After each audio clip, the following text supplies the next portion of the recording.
रीनीट 2026 हो चुका है। इस वक्त काफ़ी सारे पेरेंट्स, स्टूडेंट्स और साथ में उनके फैकल्टीज़ सब लोग सोच रहे हैं कि पेपर हुआ कैसा है।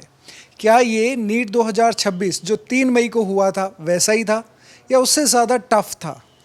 इसके बारे में आज हम बात करेंगे फैकल्टीज़ से और स्टूडेंट्स से भी। इस वक्त हम मौजूद हैं पीसीपी सीकर में और यहाँ कुछ फैकल्टीज़ हमारे साथ हैं और उनसे डिटेल में हम बात करेंगे पेपर एनालिसिस के बारे में और साथ ही कुछ एस्पिरेंट्स जो अभी री नीट 2026 देकर आए हैं उनका एक्सपीरियंस भी हम इसी वीडियो में जानेंगे।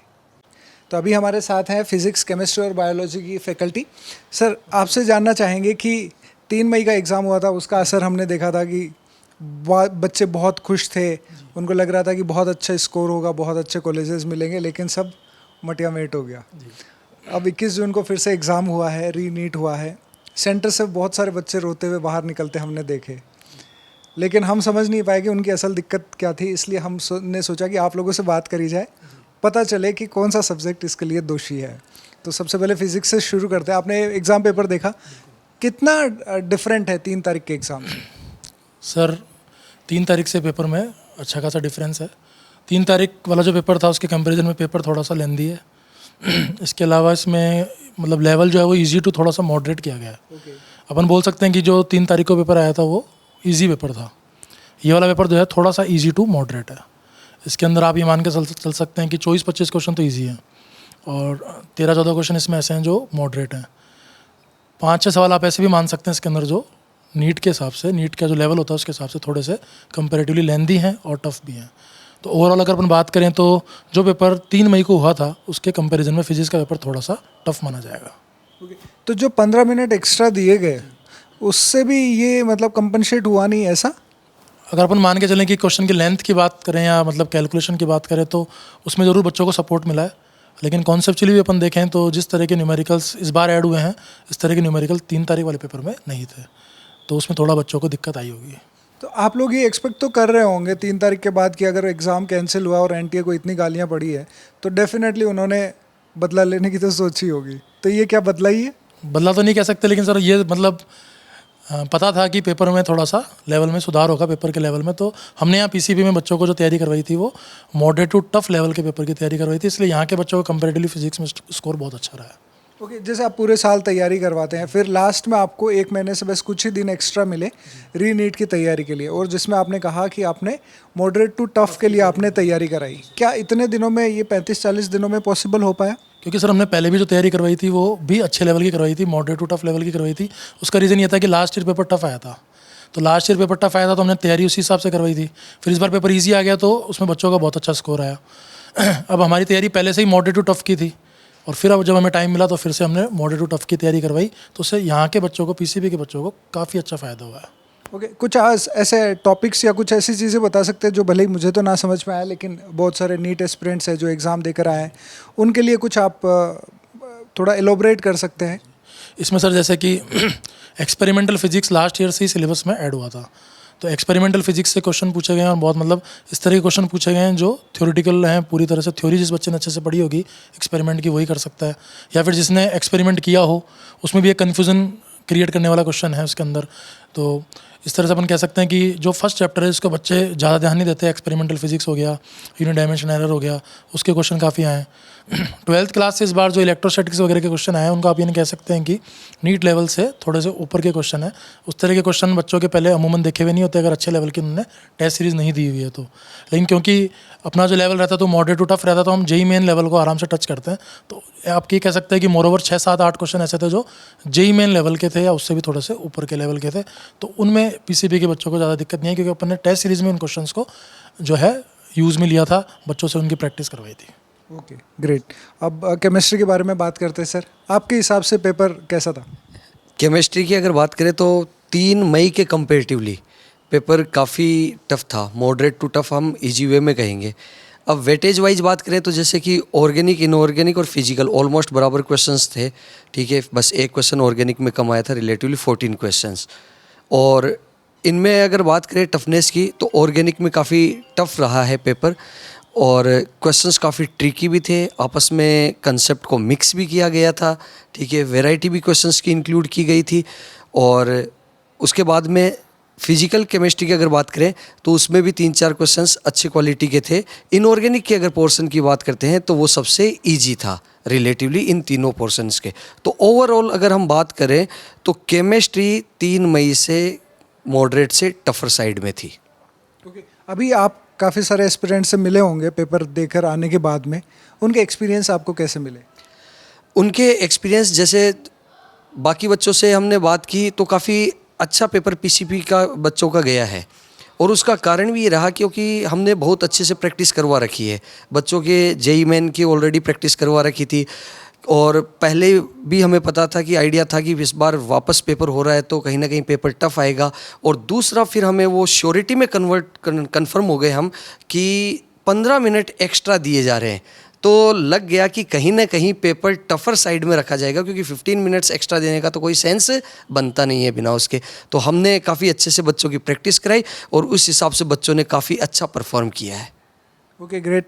कुछ ऐसे टॉपिक्स क्या आपके स्टूडेंट्स के हिसाब से कुछ ऐसा था जो कि उनके लिए वाकई में टफ हो गया कि सर बाकी सब तो बढ़िया था बायो को केमिस्ट्री में, लेकिन कुछ ऐसी चीज़ें हैं जो हमारे लिए मुश्किल पैदा कर गई?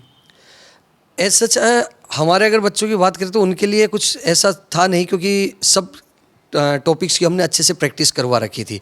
अब चैप्टर्स की अगर वैसे बात की जाए तो देखो, एनटीए कभी भी पेपर होता है तो कोई भी चैप्टर्स के सवाल कभी ज़्यादा आ जाते, कम आ जाते, कहीं से कुछ भी आ जाता है वेरिएशन। तो हमने सभी चैप्टर्स की अच्छे से प्रैक्टिस करवा रखी थी, तो बच्चे काफ़ी मतलब ज़बरदस्त बढ़िया परफॉर्म करके आए, उन्हें किसी भी चैप्टर से कोई समस्या नहीं थी।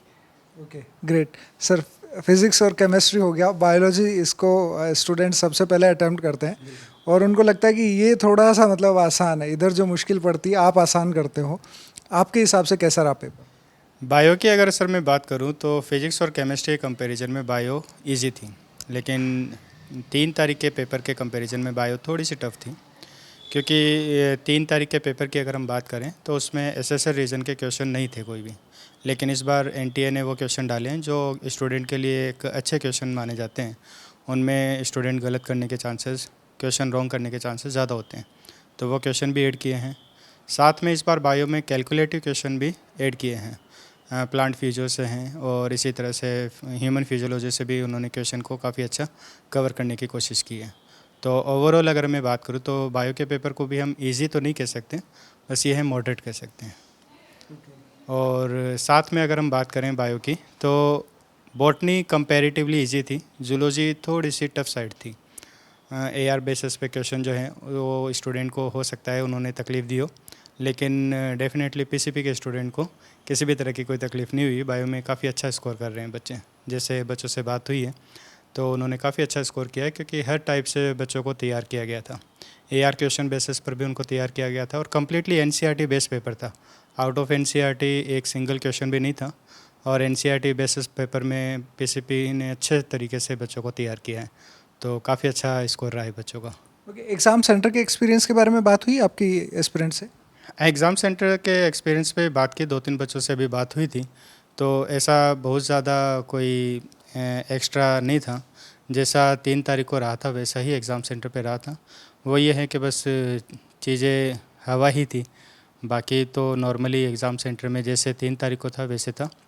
हाँ, बाहर थोड़ी स्ट्रिक्टनेस ज़्यादा थी। सही है। तो वैसे भी 3 तारीख को भी एग्ज़ाम सेंटर पे तो सब ठीक ही था, खेल तो कहीं और हुआ था। बिल्कुल बिल्कुल बिल्कुल।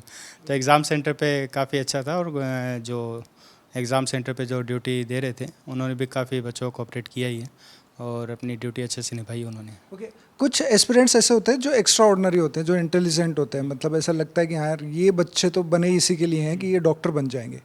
ऐसे बच्चों को कितना मज़ा आया होगा मतलब दोबारा एग्ज़ाम देकर? क्या आपको लगता है कि उनमें से किसी को भी इससे फ़र्क पड़ा होगा कि मुझे दोबारा एग्ज़ाम मैंने दिया है तो अब मुझे पहले से नंबर कम आ सकते हैं? क्या ऐसा हो सकता है? 3 तारीख को जब पेपर कैंसिल हुआ था तो डेफिनेटली बच्चों को एक जो है वो ट्रॉमा हुआ था, लेकिन हमने देखा कि सेकंड डे ही बच्चे जो है वो हमारे पास आ गए, और सेकंड डे ही जो है वो बच्चे फिर से अपनी प्रिपरेशन में लगे। क्योंकि जो बच्चा इंटेलिजेंट और जैसे आपने कहा एक्स्ट्रा ऑर्डिनरी है तो उसको 1 या 2 पेपर से कोई फ़र्क नहीं पड़ता, वो तो अगर आप 5 पेपर भी दिलाओगे तो वो अपना 100% जो है वो रिज़ल्ट देगा ही देगा। तो उन बच्चों को और कोई इतना इससे ज़्यादा फ़र्क नहीं पड़ा, और वही सेम रिज़ल्ट हमारे इस बार भी रहेंगे। ग्रेट। अब एक क्वेश्चन आप तीनों से मेरा कॉमन, आपके हिसाब से कट ऑफ क्या रहने वाली है अगर अभी तक आपने आइडिया लगाया हो तो? कट ऑफ का अभी तो ओवरऑल सर अभी एनालिसिस चल रहा है, लेकिन ये श्योर है कि जो 3 तारीख का जो पेपर था उससे कट ऑफ काफ़ी कम जाने वाली है। ओके सर, आपका कुछ आइडिया? अभी एनालिसिस कर रहे हैं, उसके बाद में पूरी रिपोर्ट बताएंगे, लेकिन हाँ 3 तारीख से बिलो काफ़ी बिलो जाएगी कट ऑफ।